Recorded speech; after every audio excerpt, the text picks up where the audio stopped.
Si unajua kwamba bwana, baada ya kushamiri na kufanya vizuri, mwisho wa siku kinachokuandama ni hizi tuzo, angalau kukupa motisha na kukuambia kwamba bwana, tunafurahia na heko kwa mchango wako mkubwa. Sasa kocha Odemba, baada ya kukiongoza hasa kikosi cha timu ya taifa ya soka kwa wanawake Harambee Starlets kufuzu katika hasa dimba la WAFCON 2027, hatimaye pale kwamba chama cha wanahabari wa michezo nchini Sjak kwa ushirikiano na Betika wamemtuza kocha Odemba kama kocha bora wa mwezi Oktoba. Na humu ndani kocha Odemba amezungumzia kando na tuzo hiyo maandalizi yao kwa ajili tu ya kuhakikisha vipusa wa Starlets wapo salama salmini na tayari kutambariza soka lao wakirejea katika dimba hilo kwa mara ya kwanza tangu mwaka 2016.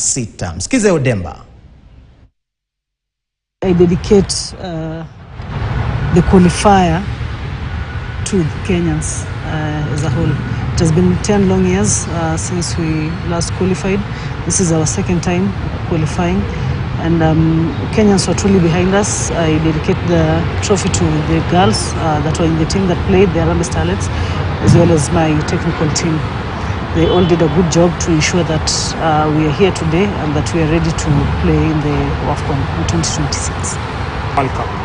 I want to say that so far so good. We have a FIFA window in late this month, early October, and the federation has already ensured that we have gotten a good friendly for that. We shall play against Zambia, 2 friendly matches.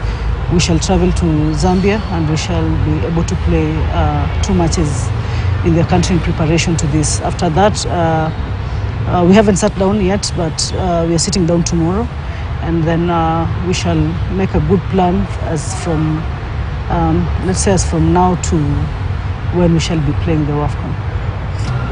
Yeah, there was a lot of teamwork and team spirit. I can't point out a player who was much better than the other because they kept on pulling each other up, and it's the reason why we are here. So they played as a team, they qualified as a team, and they gave the best as a team. As a team, we've requested for utmost support from the federation and from the Ministry of Sports to help us achieve better than we did in the last qualifiers. We also want to qualify for the World Cup, and we've requested that they walk this journey with us so that we just don't go to participate, we go and compete. And I know that the girls are going to give a good show. The girls also want to qualify for the World Cup for the first time, the senior women team. So we're all geared up. Haya, pakubwa, kila laheri kwa timu hiyo Harambee Starlets.